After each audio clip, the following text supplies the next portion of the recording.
অসমীয়া পাকঘৰৰ আন এটি ৰেচিপি ভিডিঅ'লৈকে আপোনালোকক আদৰণি জনাইছোঁ আৰু সকলোলৈকে ভোগালী বিহুৰ বহুত শুভেচ্ছা জনাইছোঁ। আজি আপোনালোকৰ বাবে পিঠাগুড়িৰে বনোৱা লাড়ুৰ ৰেচিপি এটা লৈ আহিলোঁ। তাৰ বাবে পেন এখন গৰম কৰি 2 কাপ পিঠাগুড়ি অলপমান ৰোষ্ট কৰি ল'ব আৰু সেই পেনখনতে কাটি লোৱা গুড় 1 কাপ অকণমান পানী দি গুড়খিনি পগাই ল'ব লাগিব।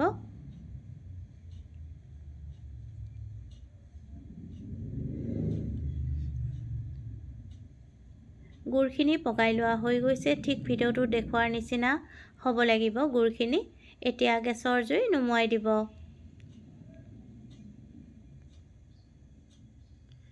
আৰু ভাজি লোৱা পিঠাগুড়িখিনিত অকণমান ব্লেক পেপাৰ পাউডাৰ দি দিব আৰু পগাই লোৱা গুড়খিনি অলপকৈ দি দিব আৰু ভালকৈ চাউলৰ গুড়িখিনিৰ সৈতে মিহলাই ল'ব লাগিব। একেলগতে গোটেইখিনি গুড় দি দিব নালাগে, যিমান দৰকাৰ সেইখিনিহে দিব লাগিব। খুব ভালকৈ মিহলাই ল'ব। লাগিলে আৰু অলপমান গুড় দি দিব লাগিব।